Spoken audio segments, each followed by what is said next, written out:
اور فرمایا کہ میرے بعد 30 ایسے دجال آئیں گے،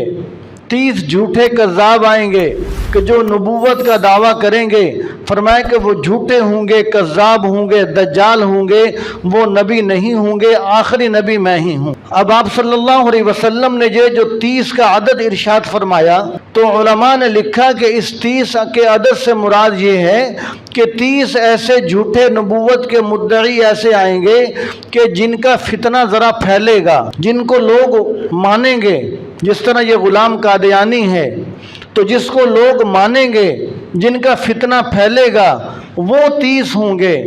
اور جن کا فتنہ پھیلے گا نہیں، جن کا شر پھیلے گا نہیں، جلدی ختم ہو جائے گا، وہ تو 30 سے بھی کئی گنا زیادہ ہیں۔ تو اس لیے جب آپ صلی اللہ علیہ وسلم نے فرمایا کہ 30 میرے بعد جھوٹے مدعیان نبوت آئیں گے، تو اس سے مراد یہ ہے کہ 30 ایسے آئیں گے کہ جن کا شر اور فتنہ لوگوں کے اندر پھیلے گا، ذرا عروج پکڑے گا۔ تو آپ صلی اللہ علیہ وسلم نے فرمایا کہ سلسلہ نبوت شروع تھا،